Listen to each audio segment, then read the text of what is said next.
Yes, indeed. Welcome, ladies and gentlemen. It is the 8th edition of the Netcrashers Intermission, heard every single week around the world on iTunes, Stitcher Radio, netcrasher.ca, and YouTube. How are you, YouTube? What's going on? Hi, friends. How are you?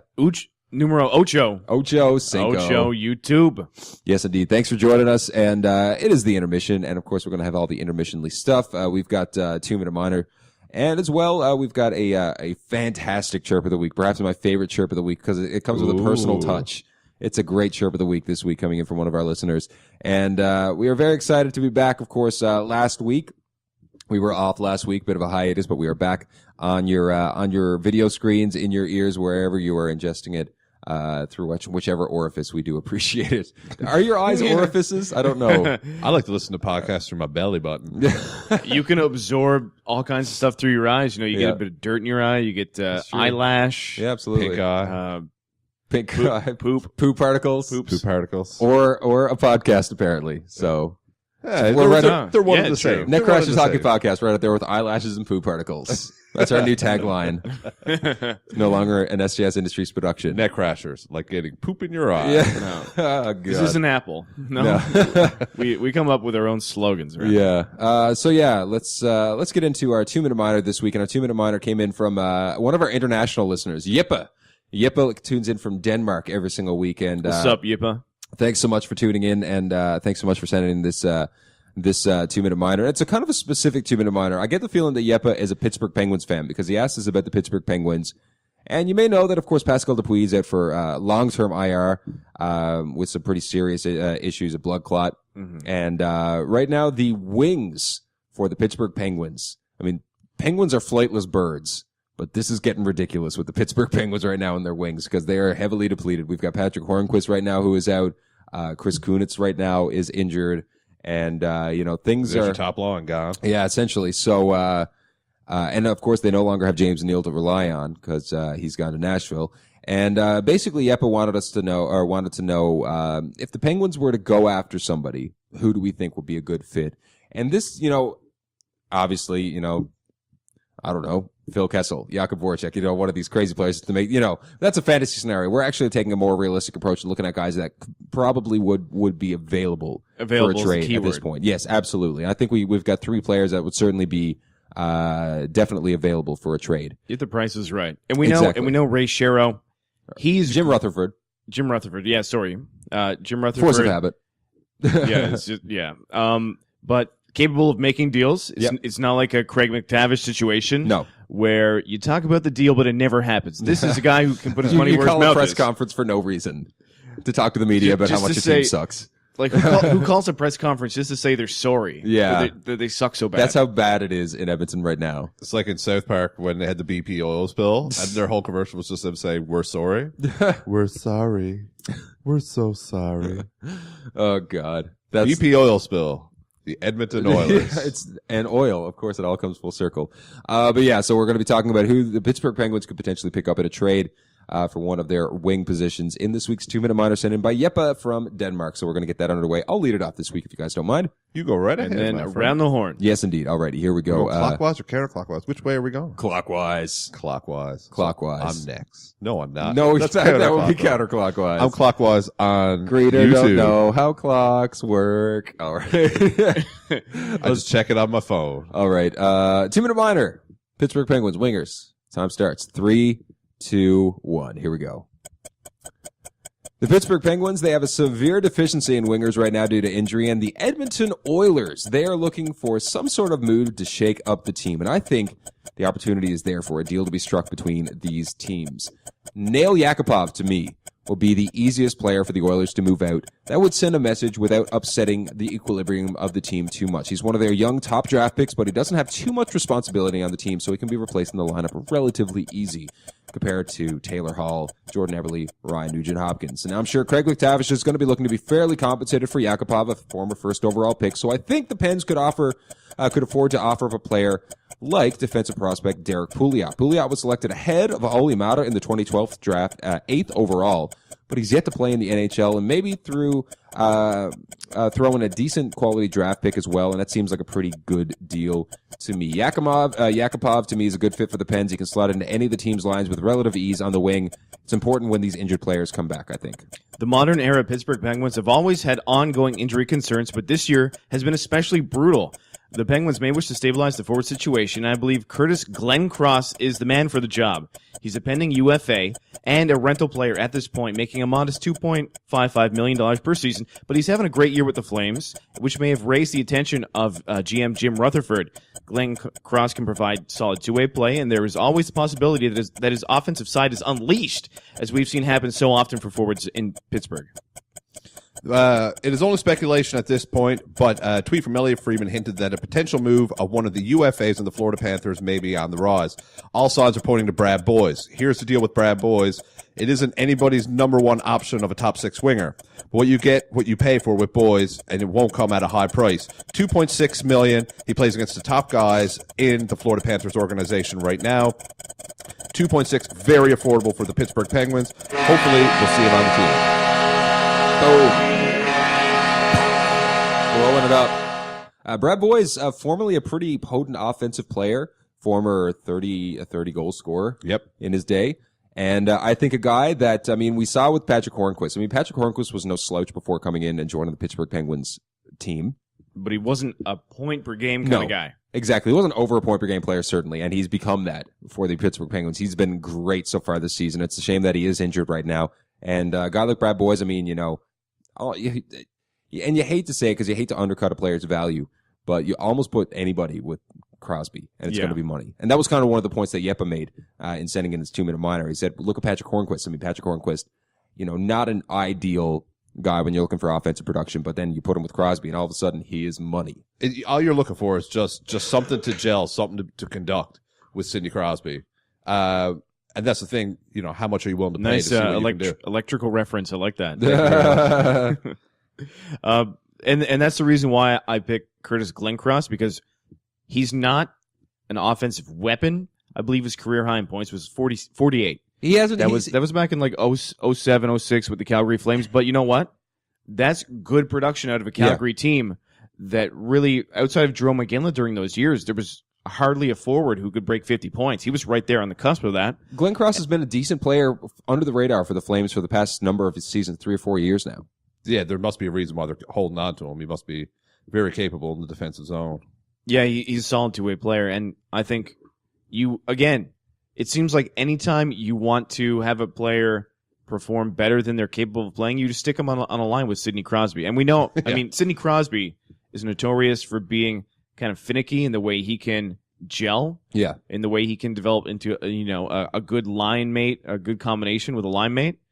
But the only way to figure that out is to make the trade. And for $2.5 million, he's a UFA at the end of the year. But also, anyone who gets traded to Pittsburgh, there's a high likelihood of him re-signing, especially if he has a great season post-trade. And, Pittsburgh is one of those situations where they could pick up a guy pending UFA status. And it's not like this is the first time he's entered UFA stage of his career. He's 31 years of age, so he did that before. He's not going to command a huge market value. It could be a good deal you can make and not lose out draft picks, which you'd probably have to give up. Yeah, especially for Nail Yakupov. If you're looking at picking up Nail Yakupov, chances are your first-round pick is going to be gone. Yeah. Because obviously the Pittsburgh Penguins are not even going to be in the top 15. Yeah, that's the thing. I think they can almost... They can afford to do it for the next couple of years. They can, no problem. This is a team that, you've got all your key pieces more or less locked up for the next few years. It's just injury riddled now. But I think with Yakupov, when I was thinking about this, I think, and I was kind of torn between Yakupov and Eberle, but I think Yakupov is infinitely easier to trade. Yeah. From a political standpoint for this team right now, because I don't think there's too many Oilers fans, casual or otherwise, that would hate to see Yakupov go. I'm sure maybe you can shed some light on that. But if you had a choice between losing Eberle or you losing Yakupov, who you cutting ties with? Based on what I've read and heard in like the blogosphere, which is where you're going to hear fans talk about their hockey teams, the Edmonton Oilers fans have a strange fascination with Nail Yakupov. They keep thinking he's going to break through and be a better player than Taylor Hall. They think that he has more upside than Taylor Hall, Jordan Eberle, Yeah. Bryden Nugent-Hopkins. Some people think he has the most upside out of that whole group, out of that whole cohort there. But me personally, I think you could trade Nail Yakupov out. Yeah. I think Because Jordan Eberle, he has cemented himself with the Oilers a Yeah. lot more. he's an assistant captain with the team right now. Assistant captain. Or alternate captain. He does a lot of charity work around Yep. the city, and he's Canadian player also. He's a well-known Canadian player. He's from Saskatchewan, so And that's very close to Alberta. And he's when the Oilers were looking for an identity, like before Taylor Hall, just when he was coming online, he was there. He was the run and gun guy with Taylor Hall, and with Taylor Hall commanding so much power in the locker room, it's hard for a GM or a coach, for that matter, to lobby for a trade to split up these two guys. Absolutely. And I think as well, I mean, Yakupov, he very well could turn into a player of that caliber. I mean, there's a reason that he was taken first overall. Yeah. But I am hesitant to believe that it's going to be as a member of the Edmonton Oilers. You know what I mean? But if you send him to the Pittsburgh Penguins, because one thing I thought about in him going to the Pittsburgh Penguins is how well you would think he would fit in with Evgeny Malkin. Both Russian players. You know what I mean? Stands to reason that, I mean, coming up through in the later parts of his younger career, before he made it to the NHL, Yakupov probably looked up to Malkin quite a bit. Oh, yeah. As I'm sure all Russian players do in this day and age. You know, Malkin is one of those, seminal Russian players in the NHL right now, along with Alexander Ovechkin. Yeah. And I think that would be kind of a nice fit with Malkin having Yakupov on his wing. That's one of the reasons why I picked Yakupov. And also, I mean, he's got he's in the final year of an entry level deal right now, so his cap hit is pretty low. I think with bonuses and everything else, it's around $2.5 million, somewhere in that neighborhood. And then he's still an RFA coming off of a down year, because even if he does rebound, he still has the black mark of when he played for those 26 games for the Oilers. This is also another thing that kind of maybe throws a wrench into the works for this potential deal, because trading for an RFA, as history has shown us, it's a real hassle, because the team is protected so much in negotiations with RFAs. You know what I mean? That player is the property of that team essentially until they're 27. Yeah. Outside of an offer sheet or whatever. You know what I mean? So I thought Yakupov might be a decent fit. And just because, I mean, there's been so many trade rumors surrounding Yakupov in the past couple of years. And I believe there was actually specific rumors about Yakupov to Pittsburgh at some point. There was. Earlier this season. Yeah. So you never know. Just a quick little note there on Brad Boys. Played for the St. John's Maple Leafs. Yes, 2002, sir. 2003. Yeah. Local boy. Boy. All right. So if there's anybody that you think that the Pittsburgh Penguins could maybe look at picking up, I know Evander Kane was another player that had been bandied about. Just Bucks, man. Yeah. Money. And Evander Kane likes to show off the money. He likes to, shirtless. Yeah, doing push-ups, Doing apparently. push-ups. Let us know who you think the Pittsburgh Penguins could go after as well. You can tweet us at Netcrashers and let us know. So I guess with that said, it is time for the chirp of the week. And our chirp of the week this week comes in from one of our listeners. And this is, as I said off the top of the segment, I think this is maybe my favorite ever chirp of the week. And it comes from Brendan McQuillan. Brendan McQuillan is one of the proprietors of Morning Dew Organic Farms. I believe they're in Maine. Maine. I believe. He said, he's a organic farmer from Maine. Yeah. So, Brendan, thanks for sending this in. And this is this is not just, a one line. This didn't come in from Twitter. This came in from netcrashers.ca. And, here's a submission from Chirp of the Week. And this was, from last week. He writes, just got back from a heated men's league game where our captain got ejected. Tensions were running high in the third period. Came down on the D-man in the corner, stuffed him on the breakout pass and got tangled up, ended in matching roughing penalties. And on the way to the box, I leaned in and said, boy, you've really lost a step this year. And that's just like right between the ribs. Mm-hmm. That's just a great chirp. And it continues from there. He said that, this opposing player kind of turned into Milan Lucic later in the game. And he said in the handshake line after the game, which Brendan's team actually won 6-3. So good on you, Brendan and his teammates. He gave me the hard and delayed handshake in a Lucic style. You better watch it next game. Under his skin, I'd say. Thanks for all the good work, Brendan. So thank you, Brendan, for sending that in. Thanks, Brendan. Definitely, that's the MVP for Chirp of the Week so far. Oh, without a doubt. That was awesome. And I got aggravated just hearing it. Can you imagine? Yeah, like if you're trying your hardest all game long, and somebody says you lost a step. Oh man, that would send me over the edge. Yeah. I might behave similarly in the handshake line. I might not be heading happened. to the penalty box. I might be heading back to the dressing room. Yeah, for sure. Yeah, all you're thinking about then is just the glory days that Yeah. that Bruce Springsteen song just playing in the back. Oh, back when I was good. But Yeah. everybody loses a step, but no one wants to hear that they've lost a step. Yeah. So once again, Brendan, thank you so much for sending in that chirp of the week. And if you would like to send in your own chirp of the week, of course, you can do so on Twitter. Use the hashtag NetCrashersChirp, or you can go to netcrashers.ca/contact, and you can let us know. Because more stories like this, the better. That was really awesome. That was great. But chirps from your personal life. That would be. I don't think I ever had any. I didn't play hockey for very long when I was a kid. I played till I was about 12 or 13. And I don't think I was like imaginative enough. It was just like a bunch of just like random expletives tied together that didn't make any sense. Because that's basically how you swear at that stage in your life. Just you go for quantity over quality. Just like a guy with Tourette's syndrome swearing. Yeah, kind of. So just random fire. Yeah, pretty much. But that wraps it up for the 8th intermission, and we thank you so much for tuning in and listening or watching on YouTube. And of course, we've got episode 112 coming up this Monday, so make sure you are tuned in and check us out online. Lots of places to do that. Reynolds going to let you know how. Netcrashers.ca, the home base to all Netcrashers. Check out everything there. You can listen to the podcast. You can go over to iTunes or Stitcher Radio. If you use Stitcher, use the promo code Netcrashers. YouTube, you want to check out Ice Picks, the November Ice Picks prepared by Netcrashers' own Murph. On YouTube right now on the YouTube channel Netcrashers Hockey Podcast. Also on Facebook, Netcrashers Hockey Podcast is the group. And Twitter is the best way to get in touch with us. Send us your tweets. Send us your chirps of the week on Twitter at Netcrashers is the way to do it.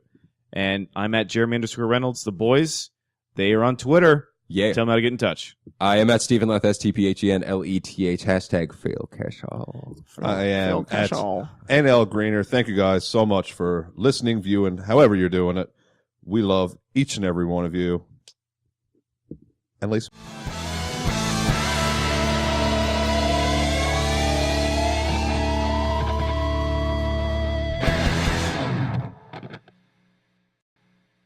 Thanks for tuning in once again to another edition of the Netcrashers Intermission. Please make sure that you do subscribe to the YouTube channel. And of course, as always, make sure you check out netcrashers.ca. It's your source for everything Netcrashers on the internet. It's got links to all of our social media pages. You can listen to every single episode of the podcast we've ever done. Ever. You can check out about the show. Submit your question for 2 Minute Minor. And as well, make sure you get those chirps in at on Twitter at Netcrashers or hashtag NetcrashersChirp and get at us at Netcrashers. So we will see you for episode 112 coming up this Monday. Till then, lace them up.